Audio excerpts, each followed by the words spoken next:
Mobile ಬಳಸೋ ಹೆಣ್ಣು ಮಕ್ಕಳಿರುವ ಪೋಷಕರೇ ಎಚ್ಚರ ಎಚ್ಚರ, ಬಹಳ ಎಚ್ಚರವಾಗಿರಬೇಕು ನೀವು.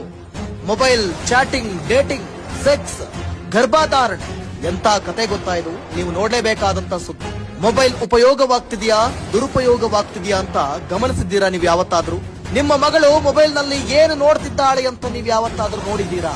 ನೋಡ್ಬೇಕಾಗುತ್ತೆ. ಯಾಕಂದ್ರೆ 45,000 ಚಿಕ್ಕ ವಯಸ್ಸಿನ ಹೆಣ್ಣು ಮಕ್ಕಳೇ ಗರ್ಭಧಾರಣೆ ಆಗಿದ್ದಾರೆ. ಬನ್ನಿ ಬಗ್ಗೆ ಡೀಟೇಲ್ಸ್ ಕೊಡ್ತಾ ಹೋಗ್ತೀನಿ ನಾನು.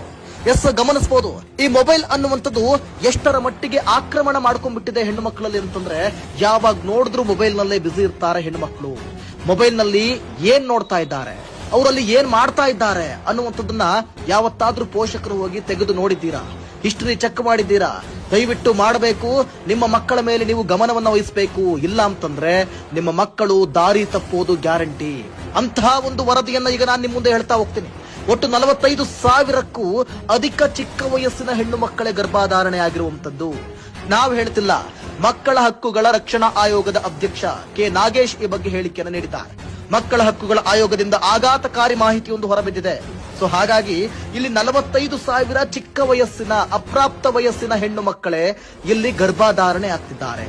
ಕಾರಣ ಮೊಬೈಲ್ ನಲ್ಲಿ ಬರುವಂತದ್ದು ಯಾವ್ದಾವುದೋ ವಿಡಿಯೋಗಳನ್ನ ನೋಡುವಂತದ್ದು, ಯಾವ್ದಾವುದೋ ವೆಬ್ಸೈಟ್ ಮೇಲೆ ಕ್ಲಿಕ್ ಮಾಡುವಂತದ್ದು, ಅಲ್ಲಿ ಯಾವುದೋ ಒಂದು ಅಡ್ವರ್ಟೈಸ್ಮೆಂಟ್ ಮುಖಾಂತರ ತೋರಿಸುವ